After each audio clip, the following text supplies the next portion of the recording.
Assalamualaikum warahmatullahi wabarakatuh.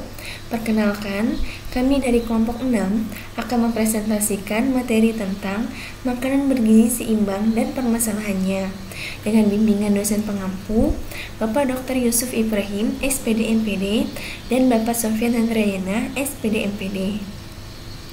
Sebelum memaparkan materi, izinkan saya memperkenalkan anggota kelompok 6. Dengan saya sendiri, Hesti Nora Mafsari dengan NPM 2050695 sebagai moderator dan pemateri pertama. Yang kedua, Dwi Linggar dengan NPM 2050689. Yang ketiga, Putri Melatu Samsiah dengan NPM 2050694. Dan yang terakhir, Ninin Kurika R dengan NPM 2050698. Materi pertama akan dibacakan oleh saya sendiri. Makanan bergizi seimbang. Di sini ada 5 unsur yang akan kami bahas. Yang pertama, apa itu makanan bergizi? Yang kedua, apa itu makanan bergizi seimbang? Yang ketiga, apa manfaat makanan bergizi seimbang? Yang keempat, apa penyebab kekurangan gizi? Yang kelima, bagaimana cara mengolah makanan? Makanan bergizi. Umumnya, makan adalah kebutuhan manusia yang sangat mendasar. Selain untuk memberi energi, apa yang kita makan menentukan bentuk pertumbuhan kita dalam hidup. Makanan bergizi memiliki peran yang penting bagi perkembangan baik anak dewasa maupun yang lanjut usia. Selain itu, juga dengan mengonsumsi makanan bergizi dapat menurunkan risiko dari beberapa jenis penyakit kronis. Materi selanjutnya akan disampaikan oleh Dwi Linggar.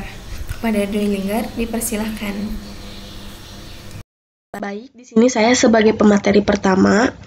Perkenalkan, nama saya Dwi Linggar dengan NPM 205060089. Makanan bergizi dan seimbang. Gizi adalah zat makanan pokok yang diperlukan bagi pertumbuhan dan kesehatan tubuh. Gizi seimbang adalah susunan makanan sehari-hari yang mengandung zat gizi dalam jenis dan jumlah yang sesuai dengan kebutuhan, yaitu jenis kelamin, umur, dan status kesehatan. Pola makanan yang tidak bergizi seimbang beresiko menyebabkan kekurangan gizi, seperti yang dapat penyakit anemia dan berat badan kurang atau berat badan berlebihan atau disebut juga obesitas, yang dapat beresiko terjadinya penyakit degeneratif, penyakit jantung, dan banyak penyakit lain jika kita kekurangan gizi. Menu makanan apa saja yang perlu kita perlukan agar bisa makanan bergizi itu seimbang?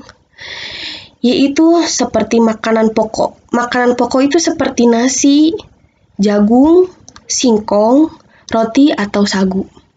Nah, sayuran. Sayurannya itu kayak apa ya? Biasanya kan kayak ada bayam, kangkung, buncis, kayak gitu kan banyak lagi. Terus, buah-buahan mungkin sudah tahu, yaitu seperti apel, mangga, pisang, dan pepaya. Susu diketahui memiliki manfaat yang sangat menambah sumber energi. Nah, itu susu juga sebagai tambahan dari gizi kita. Selain memenuhi persyaratan 4 sehat 5 sempurna itu, dalam menyusun menu makanan bergizi seimbang perlu memperhatikan hal-hal berikut, yaitu 1. Bersih dan bebas kuman. 2. Makanan mudah dicerna dalam tubuh. 3. Bervariasi sehingga tidak menimbulkan kebosanan. Kebosanan gimana ya maksudnya? Tubuh akan menjadi sehat jika mengkonsumsi makanan bergizi dalam jumlah yang seimbang. Baik, hanya segitu yang saya bisa sampaikan. Saya kembalikan lagi kepada moderator. Baiklah, terima kasih kepada Dwi Linggar. Materi selanjutnya akan disampaikan oleh Ninin Kurika R. Kepada Ninin, dipersilahkan. Hai, saya Ninin Kurika R dengan nomor pokok mahasiswa 20506098. Saya di sini akan menjelaskan tentang penyakit atau gangguan penyebab kekurangan gizi. 1. Busung lapar kekurangan karbohidrat adalah sebuah fenomena penyakit di Indonesia, bisa diakibatkan karena kekurangan protein kronis pada anak-anak yang sering disebabkan dengan beberapa hal, yaitu anak-anak tidak cukup mendapatkan makanan yang bergizi, anak-anak tidak mendapatkan asupan gizi yang memadai, dan anak-anak juga mungkin menderita infeksi penyakit. Yang kedua, kegemukan, obesitas, kelebihan karbohidrat dan lemak. Kelebihan konsumsi karbohidrat menyebabkan suplai energi rendah. Energi yang berlebihan tersebut akan disintesis menjadi lemak tubuh, sedangkan lemak yang telah tersedia dalam tubuh tidak terpakai untuk energi. Akibatnya penimbunan lemak terus terjadi dan menyebabkan kelebihan atau kegemukan atau obesitas. Yang ketiga, sariawan kekurangan vitamin C dapat membuat pembuluh darah mudah pecah karena berkurangnya jumlah kolagen. Akibatnya, darah bocor ke area sekitarnya dan menyebabkan memar. Mudah memar merupakan salah satu gejala yang umum terjadi. Akibatnya kekurangan asupan vitamin C. Yang keempat, keropos tulang kekurangan kalsium mineral adalah kelainan tanaman yang terdapat disebabkan oleh tingkat kalsium yang tersedia secara biologis tidak mencukupi dalam media tubuh, tetapi sering lebih merupakan produk dari rendahnya transparansi seluruh tanaman, atau lebih umumnya yang disebut jaringan yang terkena. Yang kelima, anemia kekurangan zat besi mineral. Anemia merupakan kondisi saat tubuh tidak memiliki cukup sel darah merah yang sehat untuk membawa oksigen ke jaringan tubuh. Masalah kesehatan ini paling banyak ditemukan pada ibu hamil dengan gejala-gejala berupa rasa lelah, lemah, pucat, dan detak jantung tidak beraturan, serta sakit kepala. Yang keenam, penyakit rabun senja kekurangan vitamin A. Mereka yang kekurangan vitamin A, terutama anak-anak, beresiko terkena komplikasi cempaka. Oleh karena itu, asupan vitamin A itu sangat penting dipenuhi agar daya tahan tubuh kita semakin sehat dan kuat. Yang terakhir, yang ketujuh, penyakit gondok kekurangan yodium mineral. Yodium mineral mikro terdapat di dalam sayuran dan makanan laut tertentu.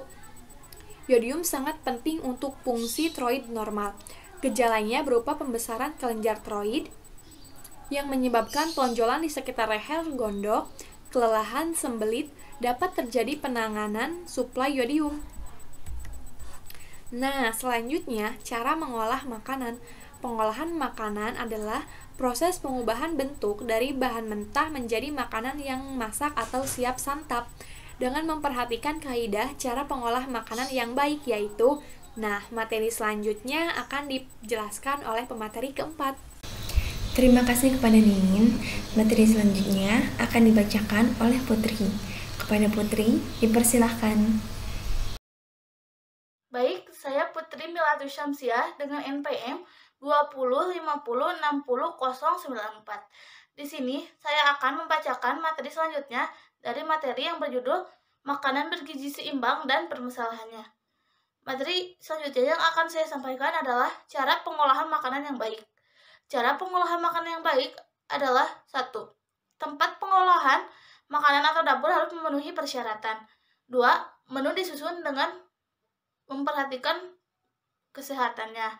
3. Pemilihan bahan sortir untuk memisahkan atau membuang bagian bahan yang rusak atau afkir. 4.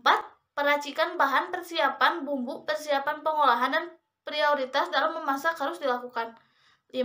Peralatan harus secara steril, bersih, dan aman higienis. Selanjutnya adalah cara pengolahan makanan untuk memperhatikan peralatan, yaitu 1. Peralatan yang kontak dengan makanan. 2. Wadah penyimpanan makanan. 3. Peralatan bersih yang siap pakai. 4. Kebersihan peralatan harus tidak ada kuman. 5. Keadaan peralatan harus utuh. 6. Persiapan pengolahan harus dilakukan dengan menyiapkan semua peralatan. 7. Pengetaruhan suhu dan waktu. 8. Prioritas dalam memasak. 9. Higienis penanganan makanan.